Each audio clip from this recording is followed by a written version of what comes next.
infinite dreams about becoming a better woodworker. I want to remember tomorrow that I am better than yesterday. We are all prisoners to our thoughts and our beliefs, but I'm not a prisoner. I'm a free man. Yeah, okay, well, I'm a back garden, garage shed, weekend warrior, amateur woodworker. And those are the words my mum uses to describe me. She's my #1 client. So the reality is, I'm just a hobbyist woodworker looking for a new table saw. But how do you choose?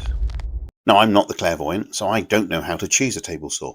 Do you go for a giant cabinet table saw? Do you go for a workshop table saw mounted inside your workbench? Or do you go for a job site table saw on wheels? Or just a standalone job site table saw? And then, of course, what manufacturer? Like you, I watched many of my blood brothers here on YouTube for the answers.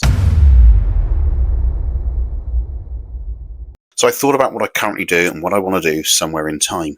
The kind of work I do is quite simple and basic. Dog kennels, headboards, bottle openers, Christmas trees, Christmas presents, scaffold shelves, that kind of stuff. Most of my work is in the sanctuary of my own workshop. Occasionally, I'll build a pallet slat wall or a huge catio for friends and family. So the beast on the road is definitely a possibility. So, on to a brave new world where eagles dare, where you must be quick or be dead. Yeah, a bit over the top. Welcome to the Evolution range of table saws.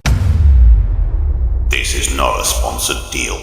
The Fury 5 and the Rage 5 are both designed for home workshops. The R255 comes with a 1650 watt engine. I don't want to be a power slave, but power matters. The R255 Plus has an 1800 watt motor, 650mm rip capacity, 3050 revs per minute. These are the numbers of the beast. Add in a top clamp vacuum hose, expanded dust extraction, soft start and electronic brake, and you have the R255 Plus. And the freebies you see here?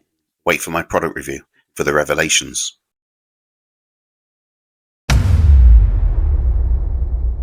The Final Frontier unboxing. So we all love a new product, don't we? We're full of hope and enthusiasm and optimism. But yet, there's a nagging part of you that says, don't break the box down just yet, in case we have to send it back.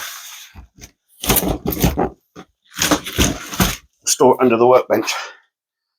Test it first.